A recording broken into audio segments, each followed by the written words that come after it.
পৃথিবীর সর্ববৃহৎ সমুদ্র সৈকত এবং বাংলাদেশের সবচেয়ে জনপ্রিয় পর্যটন স্থান কক্সবাজার সমুদ্র সৈকত। ১২০ কিলোমিটার দৈর্ঘ্য বিশিষ্ট অখণ্ড এর সাগর সৈকত দেশি বিদেশি পর্যটকদের উত্তাল ঢেউ এবং মনোমুগ্ধকর সূর্যাস্তের মায়াজালে আবদ্ধ করে রাখে। চলুন আজ জেনে নেই কক্সবাজার ভ্রমণ পরিকল্পনা, যাবার উপায়, কোথায় থাকবেন, কোথায় খাবেন সহ কক্সবাজারের যাবতীয় ভ্রমণের সকল টুকিটাকি বিষয়গুলো। ঢাকা থেকে কক্সবাজার সড়ক, রেল এবং আকাশপথে যাওয়া যায়। কমলাপুর রেলওয়ে স্টেশন থেকে প্রতিদিন কক্সবাজারের উদ্দেশ্যে 2টি ট্রেন ছেড়ে যায়। সকাল 6টা 15 মিনিটে পর্যটক এক্সপ্রেস এবং রাত 10টা 30 মিনিটে কক্সবাজার এক্সপ্রেস ট্রেনটি কক্সবাজারের উদ্দেশ্যে ছেড়ে যায়। ট্রেনের টিকিট আপনি অনলাইন বা কাউন্টার থেকেও কাটতে পারবেন। শোভন চেয়ারে ভাড়া নেবে 695 টাকা এবং স্নিগ্ধা 1325 টাকা। আমরা 10:30টার ট্রেনে আমাদের যাত্রা শুরু করি। আপনি চাইলে বাসে করেও কক্সবাজার ভ্রমণ করতে পারেন। সেক্ষেত্রে এসি বাস এবং নন এসি বাসের ভাড়ার মধ্যে কিছুটা তারতম্য রয়েছে। নন এসি বাসগুলো আপনি 800 থেকে 1000 টাকার মধ্যে পেয়ে যাবেন, আর এসি বাসগুলো 1000 থেকে 1500 বা 2000 টাকার মধ্যে পেয়ে যাবেন। ছোট বড় গাছপালা, সবুজ ক্ষেত, ছোট ছোট পাহাড়, এগুলোর মাঝখান দিয়ে উঁকি দিচ্ছিল ভোরের সূর্য। দেখতে এক কথায় অসাধারণ লেগেছিল। এই দৃশ্য দেখলে আপনার মন একেবারেই জুড়িয়ে যাবে। পথে যেতে যেতে আপনাদেরকে আরও কিছু টিপস দিয়ে রাখি, যেগুলো অবশ্যই আপনাদের কাজে লাগবে। কক্সবাজার স্থানীয় কোনো বাইক বা সিএনজি চালকদের কোনো ধরনের পরামর্শ নেওয়ার চেষ্টা করবেন না, এবং আপনারা যারা কক্সবাজার যাচ্ছেন চেষ্টা করবেন সুগন্ধা বিচে ওঠার জন্য, কারণ সুগন্ধা বিচটা হচ্ছে লাবণী পয়েন্ট এবং কলাতলির একদম মাঝখানে অবস্থিত, এবং এই জায়গা থেকে আপনি যে কোনো জায়গায় খুব সহজে যেতে পারবেন। প্রাকৃতিক সৌন্দর্য দেখতে দেখতে হঠাৎ খেয়াল করলাম আমাদের ট্রেন কক্সবাজার চলে এসেছে। সকাল 7টা 20 মিনিটে আমাদের ট্রেন কক্সবাজার রেলওয়ে স্টেশনে গিয়ে পৌঁছায়। নামার পরে আমরা আইকনিক স্টেশনে কিছু ছবি নিয়ে আমরা সেখান থেকে বিচ পয়েন্টে চলে যাই। বিচ পয়েন্টে যাওয়ার জন্য আপনি বিআরটিসি বাস, অটোরিকশা বা সিএনজি পেয়ে যাবেন। সেক্ষেত্রে বিআরটিসি বাসে ভাড়া পড়বে 20 থেকে 30 টাকা, আর অটো বা সিএনজিতে আপনাকে একটু দামাদামি করে নিতে হবে, কারণ ওরা দাম অনেক বেশি চায়। সেক্ষেত্রে আপনাকে দামাদামিতে যথেষ্ট এক্সপার্ট হতে হবে। কক্সবাজারকে বলা হয় হোটেলের শহর। এখানে প্রচুর হোটেল রয়েছে, তাই আপনি গিয়ে খুঁজে নিজের মতো করে হোটেল নিয়ে নিতে পারেন। হোটেলের ভাড়া এক এক সময় এক এক রকম হয়ে থাকে। আপনি একটু খোঁজাখুঁজি করলে 1500 বা 2000-এর মধ্যে হোটেল পেয়ে যাবেন। কক্সবাজারে বিভিন্ন মানের হোটেল রয়েছে। আপনি কিভাবে থাকবেন বা কত টাকা এর পেছনে ব্যয় করবেন এটা সম্পূর্ণই আপনার উপর নির্ভর করে। তবে আপনি যদি হলিডেতে যেতে চান, শুক্রবার, শনিবার বা যে কোনো গভর্নমেন্ট হলিডেতে, সেক্ষেত্রে হোটেলের ভাড়া কিছুটা বেশি থাকে। আর যদি আপনি ছুটির দিন ছাড়া যান, তাহলে আপনি কমের মধ্যে হোটেলগুলো পেয়ে যাবেন। আমাদের হোটেলের রুমের ভিউটা এরকম ছিল। কিং সাইজের বেড ছিল, একটা কমফোর্টার ছিল, সোফা সেট ছিল, একটা ওয়ার্ড্রপ ছিল, সুন্দর একটা বারান্দার মতো ছিল যেখান থেকে সূর্যের আলো রুমের মধ্যে পর্যাপ্ত পরিমাণে আলো পাচ্ছিলাম। সুন্দর একটা ওয়াশরুম ছিল এবং টিভি সেট করা ছিল দেয়ালে একটা।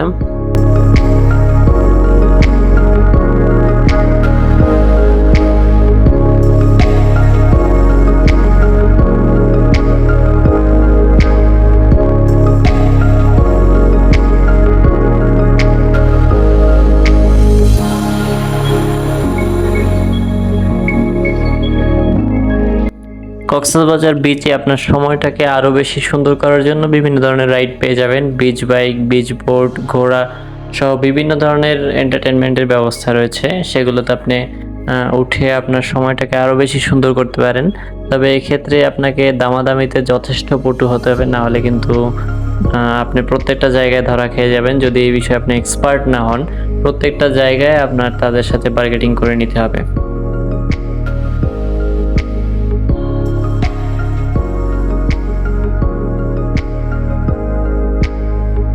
সুগন্ধা বিচ পয়েন্টে খুব সুন্দর একটা ঝাউবন রয়েছে, যেখানে আপনি বসে চটপটি ফুচকা খেতে খেতে সমুদ্র দেখতে পারবেন। এই জায়গাটাও বেশ ভালো লাগার মতো একটা জায়গা।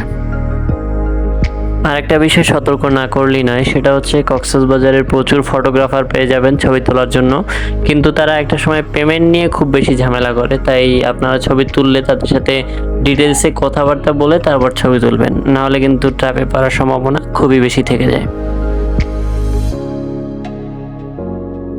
সারাদিন প্রচুর দৌড়াদৌড়ি এবং সমুদ্রের ঝাপাঝাপির পরে আমরা দুপুরের খাবার খেয়ে কিছুক্ষণ হোটেলে রেস্ট করি এবং বিকেলের সৌন্দর্য দেখার জন্য চলে যাই সুগন্ধা বিচ পয়েন্টে। সেখানে প্রচুর দর্শনার্থী ছিল। আর একটা বিষয় জানিয়ে দেই, আপনার কলাতলি বা লাবণী বিচ পয়েন্ট থেকে কিন্তু সুগন্ধা বিচ পয়েন্টে লোকজনের আনাগোনা সবচেয়ে বেশি। এই জায়গাটা সবসময় বেশ জমজমাট থাকে। অনেকে একদিনের জন্য আসেন, হোটেল বুক করে না, তারা অনেক সময় চিন্তায় থাকেন যে জিনিসপত্র কোথায় রাখবেন। কোনো সমস্যা নেই, বিচের পাশেই লকার রয়েছে, সেখানে 40 টাকায় ঘন্টা বা 100 টাকায় সারাদিনের জন্য রাখতে পারবেন।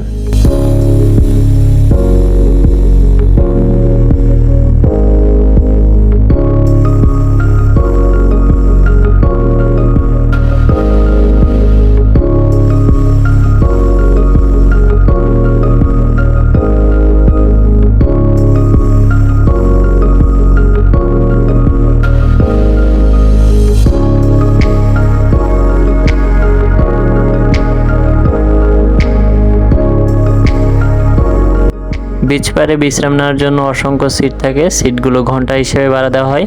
আপনি যদি সিঙ্গেল সিট নেন তাহলে ভাড়া দিতে হবে 30 টাকা এবং ডাবল সিট নিলে ভাড়া দিতে হবে 60 টাকা করে প্রতি ঘন্টা। সাগরের উত্তাল জলরাশি, ঝাউবনের শাড়ি কিংবা তপ্ত বালির বিছানা, দুর্নিবার আকর্ষণে আপনাকে কাছে টেনে নেবেই কক্সবাজারের এই সৌন্দর্য। বেলাভূমিতে হাঁটাহাঁটি, সাগরের জলে রৌদ্র স্নান আর সূর্যাস্তের নয়নাভিরাম দৃশ্যগুলো প্রতি মুহূর্তেই দেবে মানসিক প্রশান্তি। অবশ্যই সমুদ্রে নামার আগে সতর্ক থাকুন এবং জোয়ার ভাটার সময় জেনে নিন। সাধারণত কক্সবাজার ভ্রমণের জন্য সবাই শীতকালকেই বেছে নেয়। সময় সময়ে প্রকৃতি বদলায়, প্রকৃতির সেই রূপের প্রভাব থাকে কক্সবাজারেও। তাই ভিন্ন স্বাদ নিতে ঝুম বর্ষায় বা শরতের নীল আকাশের সাথে মিতালির জন্য চলে যেতে পারেন আপনি কক্সবাজার যে কোনো সময়। শীতকাল ছাড়া অন্য সময় গেলে কিন্তু একটু সুবিধা পাবেন। হোটেল ভাড়া থেকে শুরু করে প্রায় সব কিছুতেই তুলনামূলক দাম কমে পেয়ে যাবেন।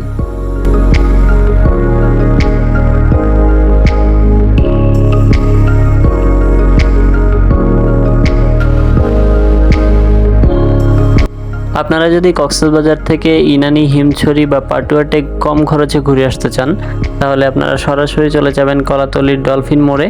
সেখান থেকে অটো বা সিএনজি পেয়ে যাবেন। কক্সবাজার কলাতলি মোড় থেকে ইনানি বিচ পয়েন্ট ভাড়া 100 টাকা এবং হিমছড়ি পর্যন্ত গেলে ভাড়া 40 টাকা। আর যদি আপনারা পাটুয়া টেক ঘুরে আসতে চান তাহলে ইনানি থেকে পাটুয়া টেকের জন্য আলাদাভাবে অটো বা সিএনজি ভাড়া করে নিতে হবে। সেক্ষেত্রে ভাড়া 150 থেকে 200 টাকার মতো নেবে। যারা চাঁদের গাড়ি ভাড়া করে যেতে পারবেন না, অনেক বেশি খরচ হয়ে যাবে, তারা এইভাবে খুব সহজেই কম খরচে ইনানি, হিমছড়ি বা পাটুয়া টেক ঘুরে আসতে পারেন এবং ওই জায়গাগুলো খুব সুন্দর, আপনাদের দেখলে অবশ্যই ভালো লাগবে।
আমরা আমাদের কক্সবাজার ভ্রমণের দ্বিতীয় দিনের বিকেলের সময়টা কাটিয়েছিলাম কক্সবাজারের ইনানি সি বিচে। জায়গাটা অসম্ভব সুন্দর। চাইলে আপনারাও এই সুন্দর জায়গাটাতে আপনাদের বিকেলের মুহূর্তটা কাটাতে পারেন, আপনাদের নিশ্চয়ই ভালো লাগবে। আমাদের কক্সবাজারের ট্যুর এখানেই সমাপ্ত করছি। যদি কারো কিছু জানার থাকে কমেন্ট বক্সে মন্তব্য করতে পারেন, আমরা অবশ্যই জানিয়ে দেব। আর সবাই ভালো থাকবেন, সুস্থ থাকবেন এবং ভ্রমণের সাথে থাকবেন। আল্লাহ হাফেজ।